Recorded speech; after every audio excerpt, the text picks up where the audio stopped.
It suited the style of flying we wanted to do. We looked at a lot of kits and we compared them very carefully. This one was superior in every way. We wanted to do some cross-country flying and we wanted to do some camping. There were a lot of airplanes that didn't qualify for that. They weren't roomy enough, or they weren't powerful enough or comfortable enough. This is very roomy. The cockpit is 44 inches wide, which is quite wide, and you can sleep in the back. It's very level and comfortable and roomy, and it'll take us anywhere we want to go. We couldn't have asked for any more, really. Just 3 years ago, I started flying again, and at the point I had 10 hours, we decided to build an airplane. So while I was learning to fly, I was also building the Rebel. I chose a Rebel because it appeared to be the easiest plane for me to construct. I looked at a number of airplanes. I looked at fast class, I looked at the Kit Fox types aircraft, and when I saw the Rebel and the idea of the pulled rivets, the all aluminum construction, it just appeared to me to be the way to go. And after we flew off the time, I actually loaded it full of 4x4s and 2x4s and power tools and flew it up to a mountain airport in Big Bear to do some work on a cabin. And so as far as room and useful load for an airplane with about 125 horsepower, it's amazing. And I actually was going to buy one of the competitors' planes, one of the tube and fabric planes, and while I was talking to the salesman and just about ready to sign a deal, my wife was looking at the plane that was parked tail to tail with the one I was going to buy, and she has never flown before in a small plane and says, well, if I have to fly, I want to fly in this one, which just, of course, made me real happy because I'd rather have this one too. When Darrell asked pilots what they wanted in the ultimate personal airplane, he encountered a barrage of responses. Most had one thing in common: the desire for a cheap-to-build, cheap-to-own airplane that was rugged enough for unimproved strips, but could carry 2 full-sized people and baggage without cramping them in the process. With a bit of help from the late Dick Hiscox, the legendary de Havilland Beaver co-designer, the new Rebel met and exceeded every one of its original design goals. And if you squinted a bit while looking at the original Rebel prototype, it wasn't hard at all to see those classic Beaver lines reborn, so much so that it didn't take long for the Rebel to be called the Mini Beaver.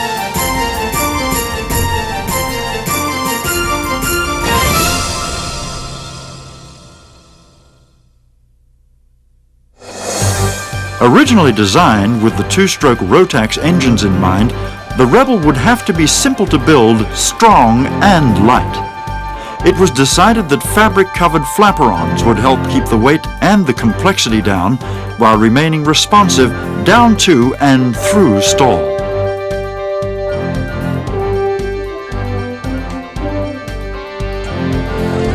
Easily adaptable to floats and skis, aluminum was chosen over composites, wood or tube and fabric for ease of building and serviceability in the field.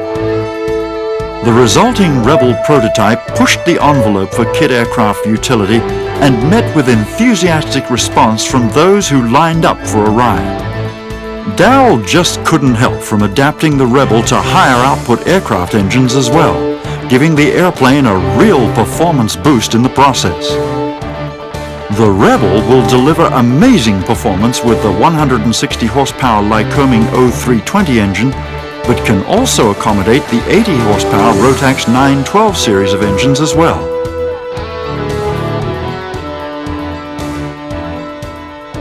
The cabin is actually 4 inches wider than a Cessna 172, door to door, giving the crew plenty of headroom, shoulder room and hip room. The cavernous cargo area can actually accommodate a removable 3rd seat if so desired, and the aft cabin has a flat floor, getting the most from the Rebel's interior. The large instrument panel also is part of the fuselage structure, imparting rigidity to the cabin while providing a spacious home to gauges and radios.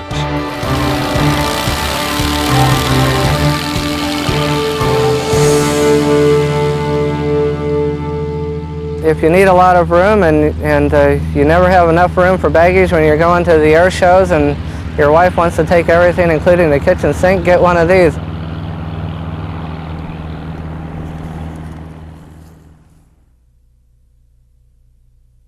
Well, I'm a very new pilot, and I found it to be awfully responsive, especially compared to the trainers that I'm used to. Gee, it climbs like crazy. I couldn't believe that. Well, at first I thought it was going to be kind of like the Luscombe because it has about the same weight, but it's a little bit more responsive, and it's more aerobatic, and it carries a lot more, as you can see, and it's comfortable. As far as transitioning into a tailwheel airplane, if you want to make that move and you don't need something that goes really fast, but you like the room and the utility and like something that's a sport plane and semi-aerobatic, there's almost nothing quite like this one.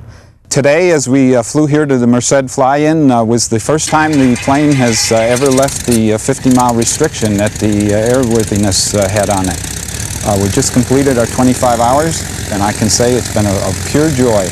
It just flew and handled beautifully. It didn't let us down one bit.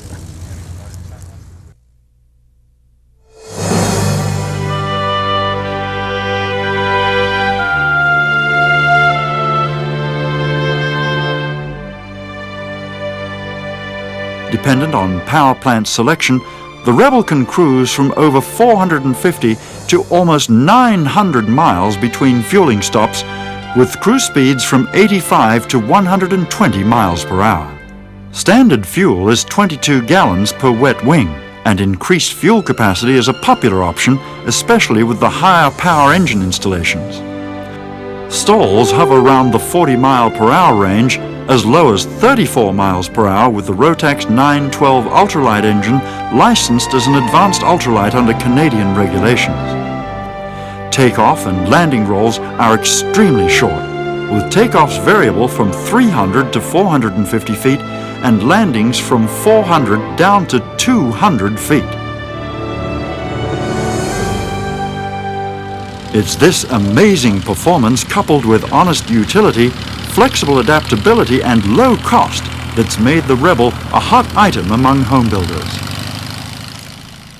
Each wing has 3 spars and 12 full-length extruded stringers.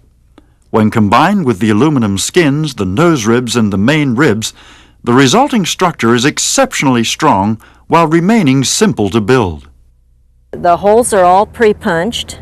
They're just the right size for the clecos, and everything just happened to match perfectly, which we were very impressed with. So it's just a matter of clecoing it together and then drilling the holes a little bigger and riveting the thing. There are 20,000 rivets. The factory advertises that, and it's true. And we drilled in eBird and installed every rivet ourselves.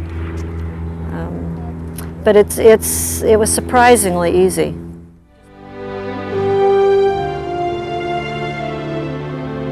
You don't have to build a Rebel to like it. Usually a short ride is all a magazine editor has the time for. Editor Peter Lurt, writing for Air Progress, summed up his Murphy adventure this way. In a time when kit planes seem synonymous with the high-performance superships, I find it refreshing to see a small company obviously prospering with basic, inexpensive fun and utility airplanes.